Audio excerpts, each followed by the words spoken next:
இன்று 30ஆம் திகதி அக்டோபர் மாதம் 2015ஆம் ஆண்டு வெள்ளிக்கிழமை. முதலில் வீரகேசரி நாளேட்டின் பிரதான தலைப்புச் செய்தியாக, வெளிநாட்டு நீதிபதிகளுடனான விசாரணைக்கு முற்றுப்புள்ளி, அரசியல் அமைப்புக்கு உட்பட்டு விசாரணை என்கிறது அரசாங்கம் என்ற செய்தி வெளியாகியுள்ளது. ஐக்கிய நாடுகள் சபை நிர்ணயிக்கும் நீதிபதிகளுடான விசாரணையே ஹைபிரிட் விசாரணையாகும். ஆனால் இலங்கையின் அரசியலமைப்பிற்கும் சட்டத்திற்கும் அமைவான உள்ளக பொறிமுறை விசாரணையே இங்கு நடைபெறவுள்ளது என்று அமைச்சரவை இணை பேச்சாளரும் ஊடகத்துறை அமைச்சருமான கஜந்த கருணாதிலக தெரிவித்துள்ளார். ஜெனீவா விவகாரம் தொடர்பாக அமைச்சரவையில் எந்தவொரு விடயமும் பேசப்படவில்லை என்றும் அவர் குறிப்பிட்டுள்ளதாக இந்த செய்தி வெளியாகியுள்ளது. ஜனாதிபதி ஆணைக்குழுவில் மீண்டும் வாக்குமூலம் அளித்த மஹிந்த உபேக்ஷாவும் ஆஜரானார் என்ற செய்தியும் இன்றைய வீரகேசரி நாளேட்டில் வெளியாகியுள்ளது. முன்னாள் ஜனாதிபதி மஹிந்த ராஜபக்ஷ நேற்று மீண்டும் பாரிய ஊழல்கள் தொடர்பான ஜனாதிபதி ஆணைக்குழுவில் வாக்குமூலம் அளித்துள்ளார். கடந்த ஜனாதிபதி தேர்தலின் போது தொலைக்காட்சி ஒன்றில் மேற்கொள்ளப்பட்ட பிரசாரங்களுக்கான கொடுப்பனவு தொடர்பாக ஏற்பட்டுள்ள சர்ச்சை தொடர்பிலேயே முன்னாள் ஜனாதிபதி வாக்குமூலம் அளித்துள்ளதாக இந்த செய்தி தொடர்ந்து செல்கின்றது. இன்றைய வீரகேசரி நாளேட்டின் முதல் பக்கத்தில் வெளியாகியுள்ள மற்றொரு செய்தியாக, சொகுசு மாளிகையா பதுங்கு குழியா, புரியாத புதிர் என்கிறார் அமைச்சர் என்ற செய்தி கேள்விக்குறியுடன் வெளியாகியுள்ளது. கொழும்பு கோட்டை ஜனாதிபதி மாளிகைக்குள் நிர்மாணிக்கப்பட்டிருப்பது பதுங்கு குழியா அல்லது மாளிகையா என்பது புரியாத புதிராக உள்ளதாக அமைச்சரவை இணை பேச்சாளரும் அமைச்சருமான கஜந்த கருணாதிலக தெரிவித்தார். நாட்டில் தற்போது யுத்தம் இல்லை, எனவே இவ்விடயத்தை வெளியிட்டதில் தேசிய பாதுகாப்பிற்கு எவ்விதமான பிரச்சனையும் கிடையாது என்றும் அமைச்சர் குறிப்பிட்டுள்ளதாக இந்த செய்தி பிரசுரிக்கப்பட்டுள்ளது. மற்றொரு செய்தியாக, மாணவர்களின் ஆர்ப்பாட்டத்தில் கண்ணீர் புகை பிரயோகம், வாட் பிளேஸில் கலேபரம், 39 பேர் கைது, குண்டாந்தடிகளை கொண்டும் தாக்குதல் என்ற செய்தி வெளியாகியுள்ளது.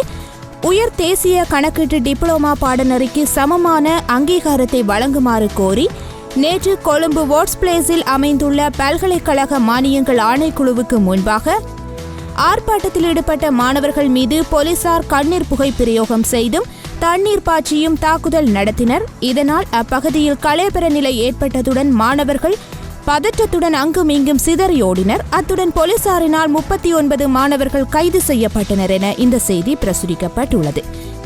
இவை தவிர இன்றைய வீரகேசரி நாளேட்டின் முதல் பக்கத்தில் வெளியாகியுள்ள மேலும் ஒரு செய்தியாக, சகல தரப்பினருடனான ஆலோசனையுடனேயே உள்ளக பொறிமுறையை தயாரிக்க உள்ளோம், மெக்சிகோவில் அமைச்சர் விஜயதாச திட்டவட்டம் என்ற செய்தி பிரசுரிக்கப்பட்டுள்ளது.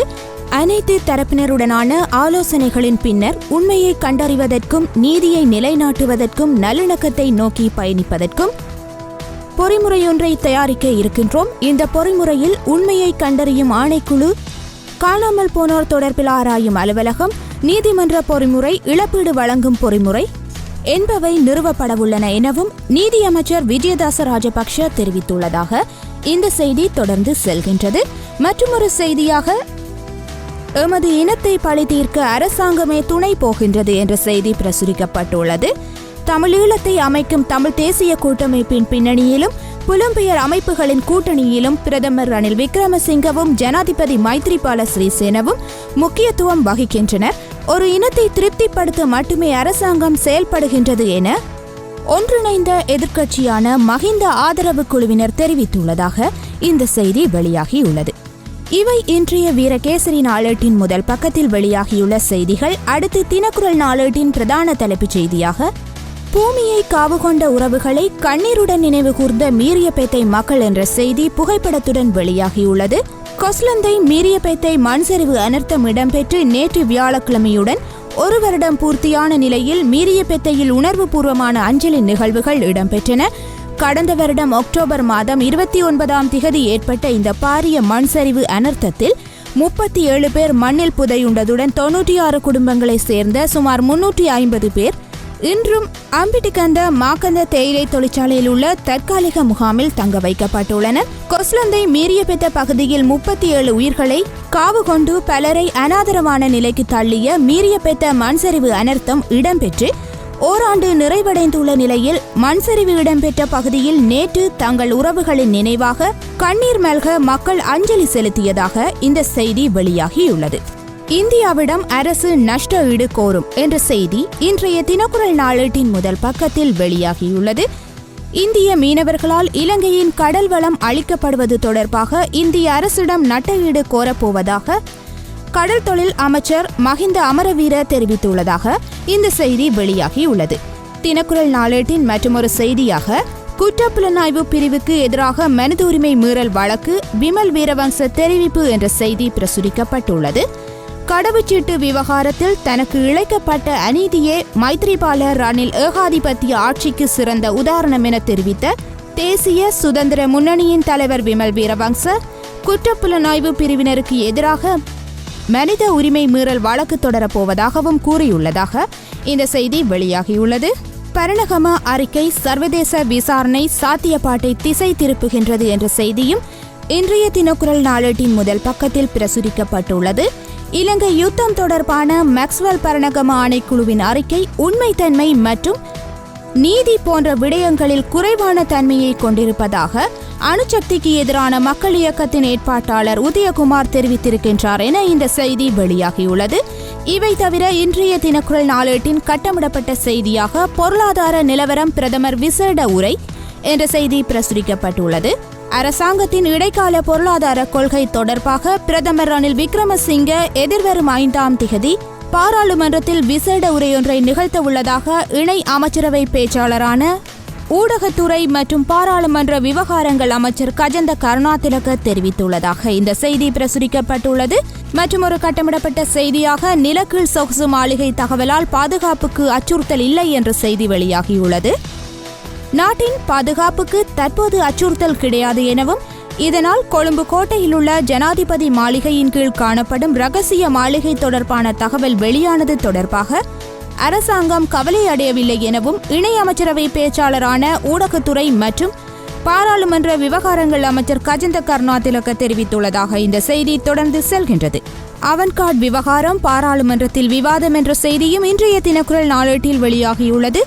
மிதக்கும் ஆயுத களஞ்சியமான அவன்கார்ட் கப்பல் விவகாரம் தொடர்பாக அடுத்த வாரத்தில் பாராளுமன்றத்தின் சபை ஒத்திவைப்பு வேளை விவாதம் ஒன்று நடைபெறவுள்ளதாக இணை அமைச்சரவை பேச்சாளர் ஊடகத்துறை மற்றும் பாராளுமன்ற விவகாரங்கள் அமைச்சர் கஜந்த கருணாதிலக தெரிவித்துள்ளதாக இந்த செய்தி வெளியாகியுள்ளது. இவை இன்றைய தினக்குரல் நாளேட்டின் பிரதான செய்திகள். அடுத்து சுடரொளி நாளேட்டில் விழிநீர் வழிந்து குளமாக மீறிய பேத்தையில் கதறல், உயிரிழந்த உறவுகளை சுடரேற்றி நினைவு கூர்ந்தனர் மக்கள், சர்வமத வழிபாடும் நடந்தது என்ற செய்தி புகைப்படத்துடன் பிரதான செய்தியாக வெளியாகியுள்ளது. ஒட்டுமொத்த மலையகத்தையும் பெரும் சோகத்தில் ஆழ்த்திய மீரியபேத்தை மண்சரிவு அனர்த்தம் அவலமும் நிகழ்ந்து நேற்றுடன் 1 வருடம் பூர்த்தியானது. இந்நிலையில் மண்ணுக்குள் புதையுண்டு உயிரிழந்த தமது உறவுகளை மீரியபேத்தை மக்கள் சுடரேற்றி விழிநீர் வடித்தபடியே நினைவு கூர்ந்தனர் என இந்த செய்தி தொடர்ந்து செல்கின்றது. இது தொடர்பான விரிவான செய்தியினை இன்று வெளியாகியுள்ள தினக்குரல் நாளேட்டில் பார்த்திருந்தோம். வீடுகள் இன்னும் அமைக்கப்படவில்லை, முகாமில் தொடர்கிறது அவல வாழ்க்கை, மீரியபேத்தை மக்கள் விசனம், உடன் வீடு வழங்குமாறும் வலியுறுத்தல் என்ற செய்தி தொடர்புபட்ட செய்தியாக இன்றைய சுடரொளி நாளேட்டின் முதல் பக்கத்தில் வெளியாகியுள்ளது. வீடுகளை இழந்து முகாமில் அவல வாழ்க்கை வாழும் எமக்கு இன்னும் வீடுகள் அமைத்து கொடுக்கப்படவில்லை, முகாமிலும் உரிய வசதிகள் இல்லை, சுதந்திரமற்ற நிலையிலேயே வாழ்ந்து கொண்டிருக்கின்றோம், எமக்கு எப்போது விடிவு கிடைக்கும் என்று தெரியவில்லை என்று மாகந்த முகாமில் தங்க வைக்கப்பட்டுள்ள மக்கள் தமது உள்ள குமுறல்களை நேற்று வெளிப்படுத்தினர் என இந்த செய்தி வெளியாகியுள்ளது. மற்றொரு செய்தியாக 1 வருடமாகியும் நினைவு தூவி அமைக்கப்படவில்லை என்ற செய்தியும் வெளியாகியுள்ளது. மீரியபேத்தையில் மண்ணுக்குள் புதையுண்டு உயிரிழந்தவர்களுக்கு நினைவு தூவி அமைக்கப்படும் என்று உறுதியளிக்கப்பட்டது. எனினும் சம்பவம் நடைபெற்று 1 வருடம் கடந்துள்ள நிலையிலும் இன்னும் அது அமைக்கப்படவில்லை. இவ்வாறு மீரியபேத்தை மக்கள் நேற்று கவலை வெளியிட்டனர் என இந்த செய்தி பிரசுரிக்கப்பட்டுள்ளது. இவை தவிர இன்றைய சுடரொளி நாளேட்டின் முதல் பக்கத்தில் வெளியாகியுள்ள மற்றொரு செய்தியாக சிவில் அமைப்புகளின் ஆலோசனைகளை பெற்றுக்கொள்ள வேண்டும் இலங்கை அரசு, வலியுறுத்துகிறார் ஐநாவுக்கான அமெரிக்க தூதுவர் சமந்தா பவர் என்ற செய்தி பிரசுரிக்கப்பட்டுள்ளது. இலங்கையின் கடந்த கால வரலாற்றில் இடம்பெற்ற இருண்ட மற்றும் வலிதோய்ந்த அத்தியாயங்களுடன் இலங்கையின் தற்போதைய அரசு முரண்படுகின்றது. எனவே சிவில் அமைப்புகளின் ஆலோசனைகளை இலங்கை அரசு பெற்றுக்கொள்ள வேண்டும் என அமெரிக்க தூதுவர் சமந்தா பவர் தெரிவித்துள்ளதாக இந்த செய்தி வெளியாகியுள்ளது. மேலும் ஒரு செய்தியாக எதிர்க்கட்சி தலைமை பதவி அடம்பிடிக்கின்றது மஹிந்த அணி, சபாநாயகர் உடன் தீர்வு காண வேண்டும் என்று கோரிக்கை என்ற செய்தியும் இன்றைய சுடரொளி நாளேட்டில் வெளியாகியுள்ளது. நாட்டின் பிரதான எதிர்க்கட்சியாக தமிழ் தேசிய கூட்டமைப்பும் எதிர்க்கட்சி தலைவராக அதன் தலைவர் ரா சம்பந்தன் எம்பியும் மக்கள் வழங்கிய ஆணைக்கு அமைய உத்தியோகபூர்வமாக செயல்பட்டு வரும் நிலையில் எதிர்க்கட்சி தலைமை பதவி தமக்கே வேண்டும் என மஹிந்த ஆதரவு அணி தொடர்ந்தும் வலியுறுத்தி வருகின்றது என இந்த செய்தி தொடர்ந்து செல்கின்றது. அடுத்து இன்றைய ஆங்கில நாளேடான டெய்லி மிரர் நாளேட்டின் பிரதான தலைப்புச் செய்தியாக இலங்கை அரசாங்கம் அதன் பொறுப்புகளுக்கு ஏற்றவாறு செயல்படுகின்றது, அமெரிக்கா தெரிவிப்பு என்ற செய்தி பிரதான செய்தியாக வெளியாகியுள்ளது. மக்களால் தெரிவு செய்யப்பட்டுள்ள புதிய அரசாங்கம் தனது உறுதிப்பாடுகளை நிறைவேற்றுவது தொடர்பாக தீவிரமாக இருப்பதை வெளிப்படுத்துவதற்கான முன்னகர்வை மேற்கொண்டிருக்கின்றது. மனித உரிமை பாதுகாவலர்கள் மற்றும் ஊடகவியலாளர்களை துன்புறுத்துவதை நிறுத்திக் கொண்டும் ஊழலை வெளிப்படுத்துவதிலும் தனது உறுதிப்பாடுகளை அரசு நிறைவேற்றி வருகின்றது. இதன் தாக்கம் உடனடியானதாக காணப்படுகின்றது என ஐநாவுக்கான அமெரிக்காவின் நிரந்தர பிரதிநிதி சமந்தா பவர் தெரிவித்துள்ளதாக இந்த செய்தி வெளியாகியுள்ளது. அடுத்து லங்காதீப நாளேட்டின் பிரதான தலைப்புச் செய்தியாக மாணவர்களின் போராட்டத்திற்கு கண்ணீர் புகை தடியடி தாக்குதல், 39 பேர் கைது, மாணவர்கள் போலீசார் உட்பட 8 பேர் காயம் என்ற செய்தி வெளியாகியுள்ளது.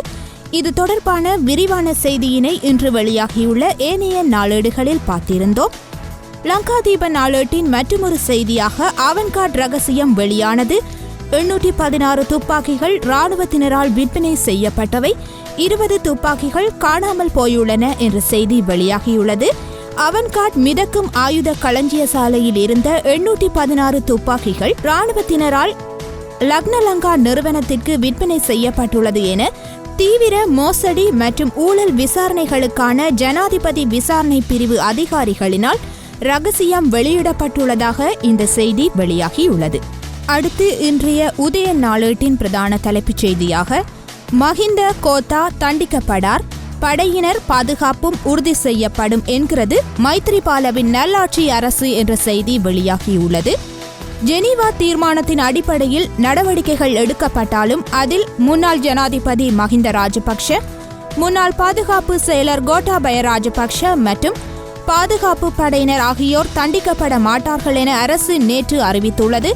அவர்களது பாதுகாப்பு உறுதி செய்யப்படும் என அமைச்சர் மஹிந்த அமரவீர நேற்று தெரிவித்துள்ளதாக இந்த செய்தி வெளியாகியுள்ளது. அடுத்து வலம்புரி நாளேட்டின் பிரதான தலைப்புச் செய்தியாக மஹிந்த கோட்டா முப்படையினருக்கு எவ்வித தண்டனையும் கிடையாது, அவர்கள் பாதுகாக்கப்படுவர் என அரசு அறிவிப்பு என்ற செய்தி வெளியாகியுள்ளது. இது தொடர்பான விரிவான செய்தியினை இன்று வெளியாகியுள்ள உதய நாளேட்டில் பார்த்திருந்தோம்.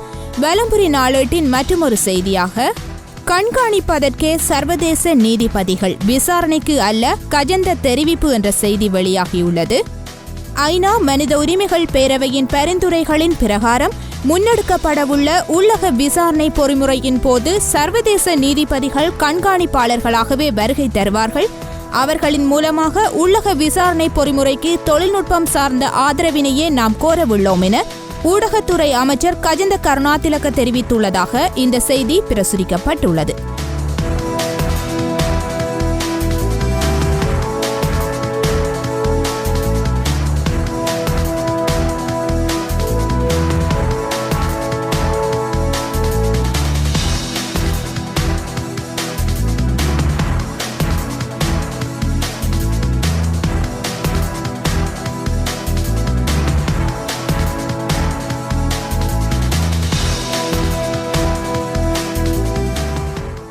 இதுவரை கொழும்பிலிருந்து வெளியாகியுள்ள நாளேடுகளினதும் யாழ்ப்பாணத்திலிருந்து வெளியாகியுள்ள நாளேடுகளினதும் பிரதான செய்திகளை பார்த்திருந்தோம்.